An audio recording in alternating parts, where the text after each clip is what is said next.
This is the story of the lucky ones, the crew members at the busiest fire station in the city of Phoenix. Dispatched on 15 calls per shift, they serve the community with unrelenting passion and stamina. We spent a day going behind the scenes, experiencing firsthand what it's like to be a firefighter.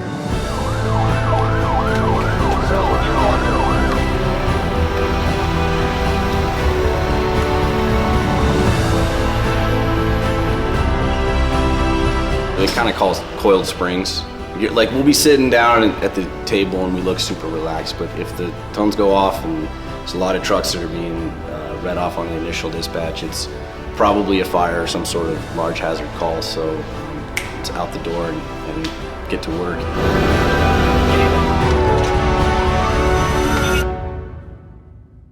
The Lucky Ones, an inside look at Phoenix Fire Station 7.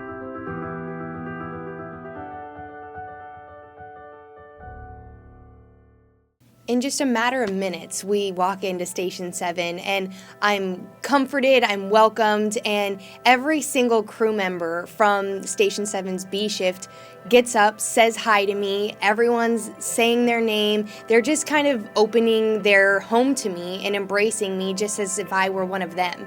And not even a few minutes later, tones go off, and I'm just learning these guys' names, and we're already out on a call.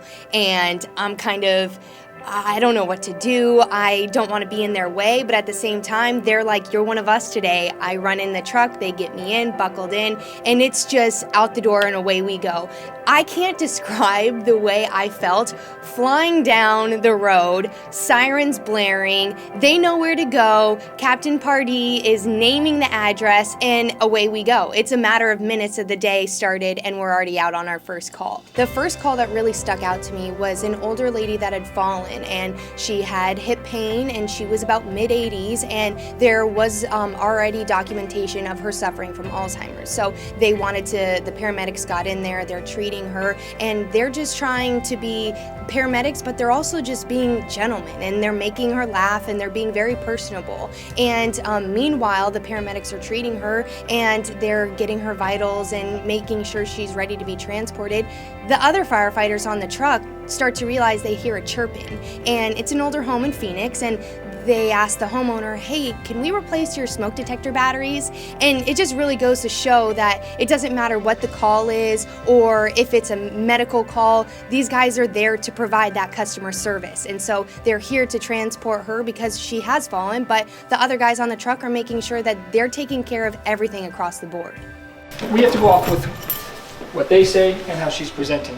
And it's tough because she's got a history of Alzheimer's, so finding out her baseline is pretty tough.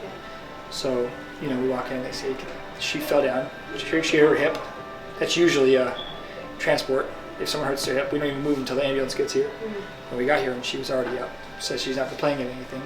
So we contact the power of attorney, let them know what we found. They say, keep her here. And then they state they can't handle her. So now the power of attorney says, let's bring her. So just accommodate whatever they need. With a few calls under our belt, we're just kind of hanging around the firehouse and we're getting comfortable with one another, and I sit down with firefighter and paramedic Kevin Compass, and I'm talking to him, just kind of getting to know him and just trying to dive into these guys' personal lives. And he's sitting there and he's talking to me about his family and his wife and their daughter, and as I kind of get to see the more personal side of Kevin, I ask him, how is being at the busiest fire station taking a toll on you and your family and your sleep? And he's kind of gotten into talking about how his wife does say, how much longer are you going to be at Station 7? He tells me that his wife can see the sleep deprivation kind of taking a toll on him, and he goes into talking to me about how him and his wife are now going through the adoption process. And just as he kind of starts to get into this raw, real, vulnerable conversation with me, the tones go off. And just as the tones go off, we're out the door. We capture this whole thing, unedited, raw footage of us at the kitchen table, firefighter Roach jumping off the treadmill, all of us, boom, out the door. We're on the fire truck going to a structure fire. Being here 7 years, just the stress and the lack of sleep.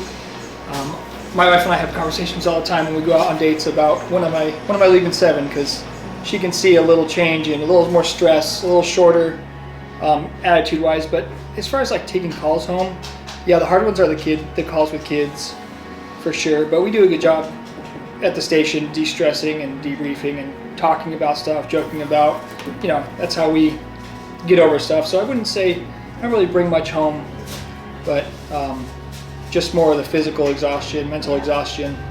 But we get this job provides you get days off. Once a quarter you get a free day off. Uh-oh, good one, good call.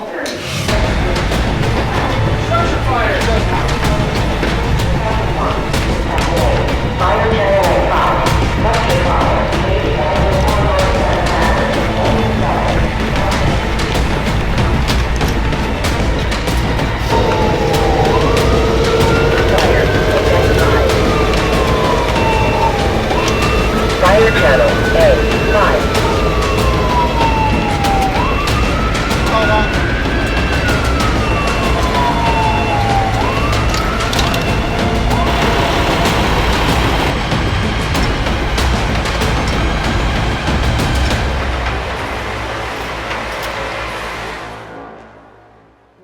During my time at Station 7, I met a lot of different crew members with a lot of different personalities. I got to talk to Steve Hayes, who really was open and vulnerable about a lot of struggles that he had and how his fire service members rallied around him and helped him during one of the hardest times of his life. I went through a divorce last year, and the guys, to say they took care of me is an understatement. I mean, they were with me every step of the way, and that's something that's just can't be understated, how important the guys are, or overstated rather. And as far as going through member services, that kind of thing, there's guys that are committed specifically to doing what we call Fire Strong, and there's guys that are trained up on how to talk to the guys. And I haven't had to use that, but as far as utilizing the guys in the station and the relationships, absolutely 100%. That was what got me through a challenging time in my life. So it's huge. I was talking. Why are you guys so rude? You're not letting me even finish what I was saying. Get your hands off me, please. He says, hey, I don't want you to mess with me, and we leave. But you come back tomorrow. We'll come back tomorrow, but the optics, people say, why don't you just put him in the ambulance, take him to the hospital? Well, he just shows up to the hospital, and then he's down there with the staff, and he gets up and leaves. So it's difficult, really difficult. Located near 7th Street in Hatcher, Phoenix Fire Station 7 has more than a quarter of their calls going to help the homeless.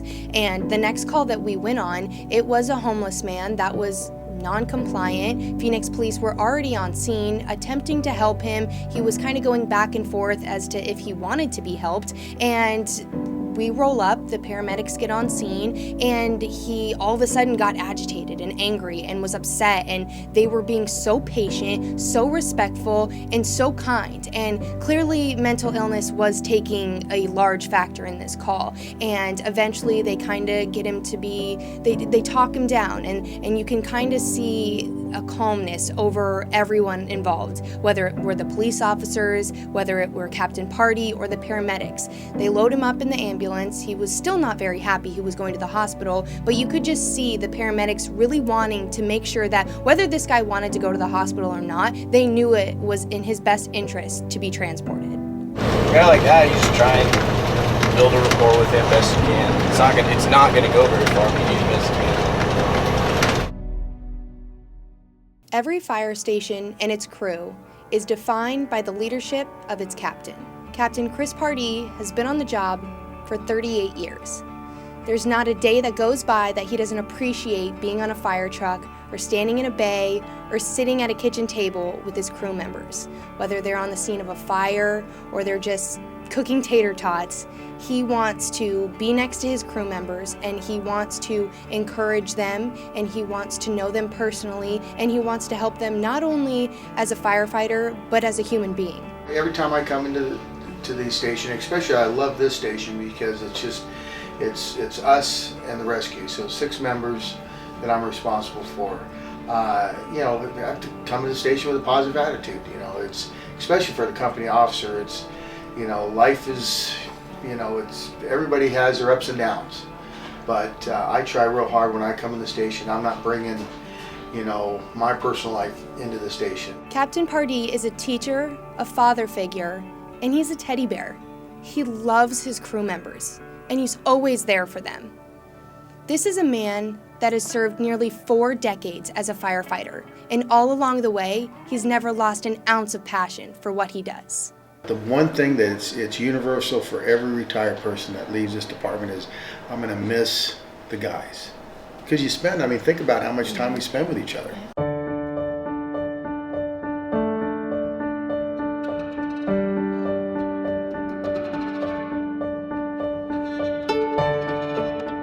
We're here because we like running calls. We're here because the volume's there, the excitement's there. It's what they trained us to do, and you just want to do your job and do it with people that you really enjoy with. Fully accepting all the sacrifices that come along with the job as a firefighter, they strongly reject being called heroes. They define themselves as the lucky ones. Here's our top story. KTAR News, 92.3 FM, Arizona's news station.